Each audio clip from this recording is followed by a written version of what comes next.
In the summer of 1898, high in the quiet hills of Almora, a monk sat looking at a fractured nation. The wind moved through the pines. The British ruled the land. Caste walls divided villages. Suspicion simmered between communities. India was not asleep.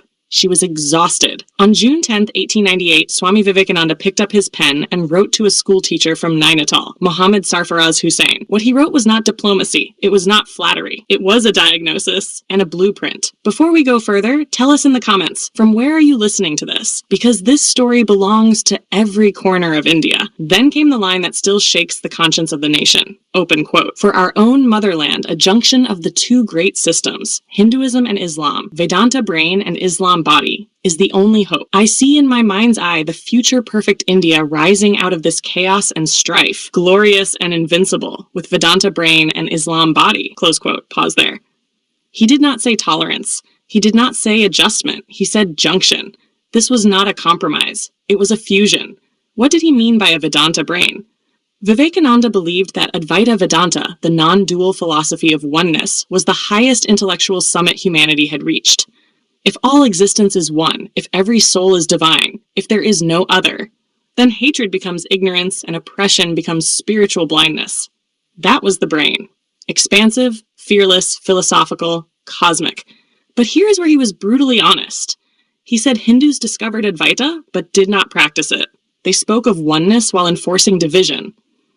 They declared divinity in all, yet suffocated society under caste hierarchy. A brilliant brain, but a paralyzed body. And then he looked at Islam. He saw something many of his contemporaries refused to acknowledge: social equality in action, brotherhood in congregation, a leveling force that cut across birth-based hierarchies. He wrote with clarity, if ever any religion approached equality in a practical manner, it was Islam. That was the body. Disciplined, organized, egalitarian, vigorous. Do you see what he was doing? He was not comparing superiority. He was identifying strengths. A civilization, he believed, cannot rise on philosophy alone, nor can it survive on muscle without vision. Thought without action decays into hypocrisy. Action without thought descends into chaos. India needed both: a Vedantic mind that sees unity, an Islamic social ethic that enforces equality. This was not theology. It was nation building. Remember the time. The British were masters of divide and rule. Communities were being subtly pushed apart. Yet here was a monk saying the future of India lies not in separation, but in synthesis. He could have chosen safe words. He did not. He envisioned an India rising out of chaos and strife, glorious and invincible. Not invincible because of weapons. Invincible because of integration. This was part of his larger dream, a universal religion. Not the erasure of Veda, Bible, or Quran. Not the destruction of difference, but the harmonizing of strengths. He believed humanity must outgrow labels, but only after understanding and absorbing the best within each. Look at the boldness of that thought, even today. In a world that thrives on polarization. In a climate where identity is weaponized. In a country where historical wounds are reopened for political mileage.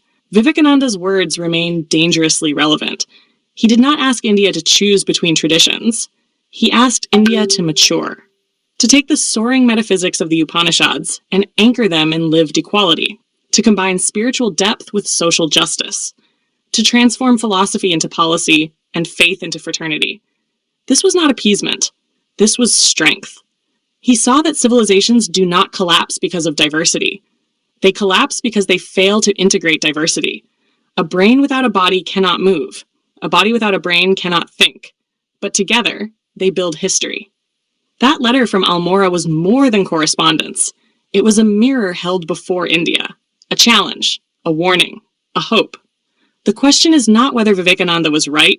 The question is whether we have been brave enough to attempt what he imagined. Because the India he saw in his mind's eye, glorious and invincible, is still waiting to be built. Thank you for staying with us till the end. If you want such stories to reach regularly, please subscribe to the channel and share with your friends.